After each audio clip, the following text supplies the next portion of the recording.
Hello guys, good morning. Welcome back to my YouTube channel, Boy Chinito TV. And guys, bagong umaga po is bagong pag-asa. So ngayon guys, itutour ko kayo dito sa SM Mall of Asia, Manila City. So maraming magandang tanawin dito guys, napakaganda. So let's go.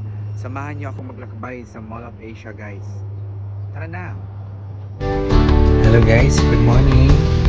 Welcome back to my YouTube channel. And guys, ngayon is pupunta tayo sa SM MOA Manila. So, ang SM MOA guys is magtagpuan po sa Pasay City, sa Seaside Boulevard, Pasay City, Metro Manila. So, from Guadalupe MRT Station guys, so sasakay tayo ng carousel bus going to SM MOA. So, try na tayo guys. So guys, ang pamasahe dito guys sa carousel bus is only 23 pesos guys, papunta SM MOA. And so ang SM MOA guys is nag-open in 2006. Nag-operate sila 2006. So guys, we are here at SM MOA Manila or Mall of Asia. Ito ang pinaka malaking mall ng Manila City, or one of the biggest or largest mall in the country. Guys, is magpupasyal tayo dito guys. Itutour ko kayo sa Mall of Asia. Ang Mall of Asia guys is maraming mga features guys. Kagaya ng shopping. So marami silang branded na mga stores dito guys na hindi mo makita sa ibang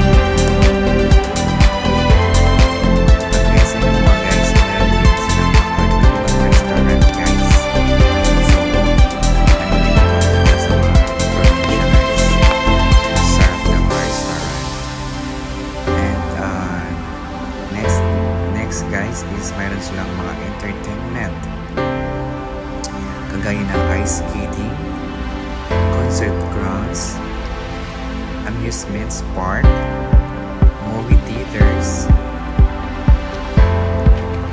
and mayroon din silang mga convention center.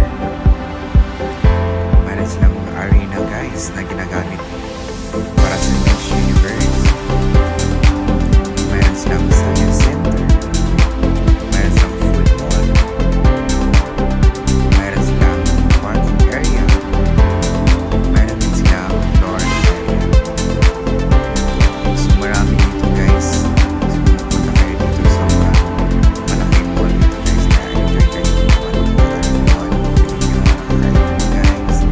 So mag-enjoy kayo guys.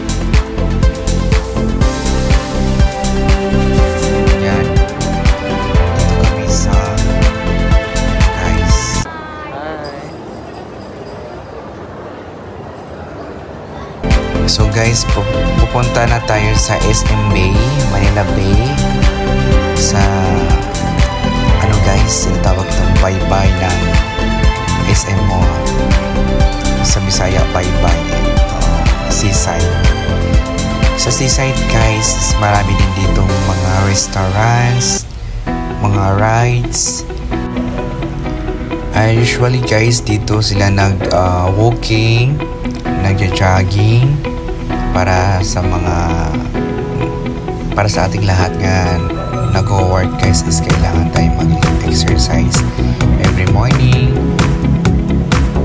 kasi morning guys walang tao dito, so pwede dito mag-walking at saka mag-jogging. Pero guys paggabi hindi na pwede mag-walking na lang guys, pero pag mag-jogging kasi crowded na kasi dito guys, maraming ng tao paggabi guys kasi maraming restaurant dito, maraming gumagala dito guys. Maraming mga pumapasya dito na mga tao guys. Grabe, punong-puno ito guys pag gabi. Maganda dito guys kasi maganda yung mga ilaw. Dito makita yung fountain guys. And especially dito mo makita ang giant Ferris wheel guys. So ang giant Ferris wheel guys is maganda talaga guys. Pag nakasakay ka makita mo na buong Maynila guys. Yung tanawin guys, sobrang maganda. And ang entrance fee ng Ferris wheel guys is pag regular customer, regular is 200, pag VIP is 250. And yan, pwede ka maraming upuan dito guys. Pwede ka mag-date dito, magpahangin kasi mahangin dito guys. Ang sarap dito kasi malamig, kasi may mga puno na kayo. Ito na yung guys, giant Ferris wheel nila. Tinatawag ito Sky Eye. And ito yung sa gilid guys, nakita mo yung mga restaurant lahat guys. Lahat yung mga restaurant dyan, masarap na restaurant guys. And meron dito bar din guys.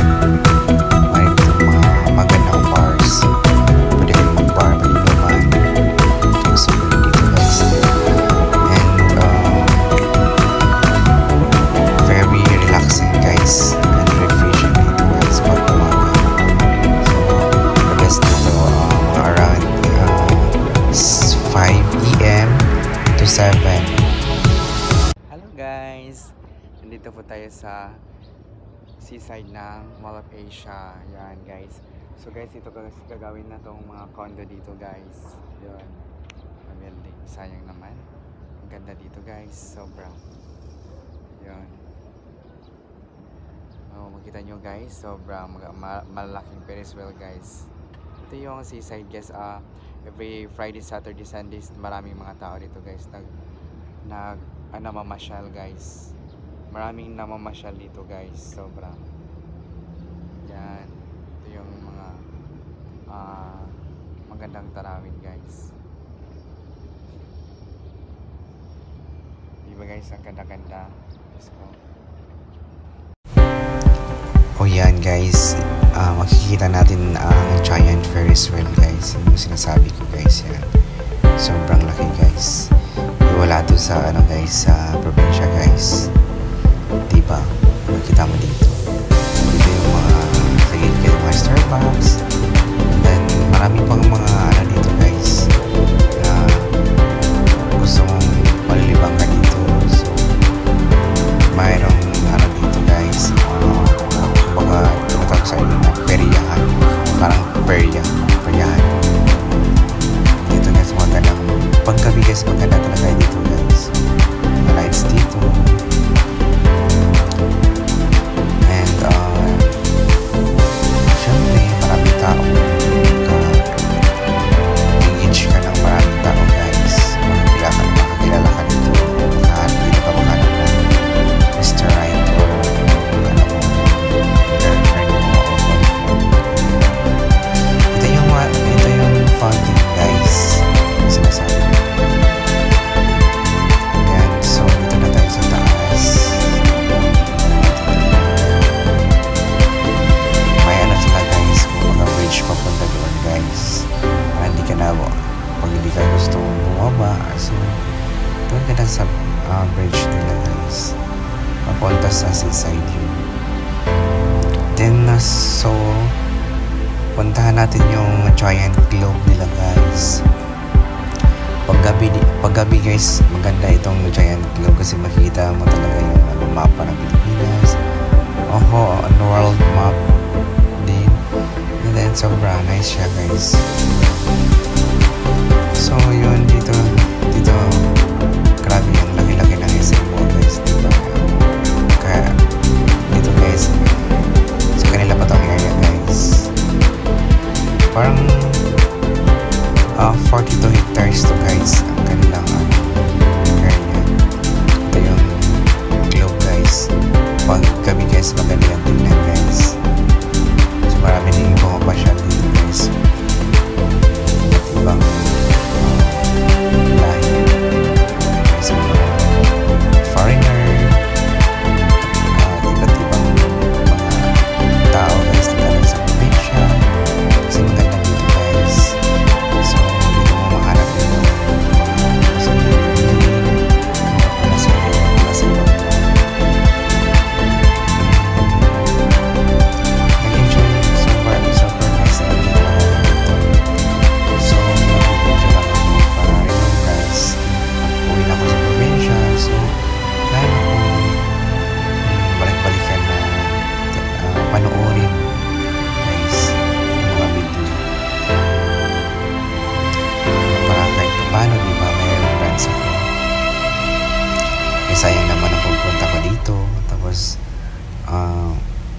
wala akong remembrance, diba? Dapat may mga video ka guys sa mga pinupuntahan mo kayo para may balik-balikan kang panoorin. So yan, dito na guys, paghapon guys, around mga 5 guys, 5 to 6. Marami ng tao guys na pumapasyon guys. Yan sabi ko sa iyo. So hindi na pwede mag-jogging dyan guys.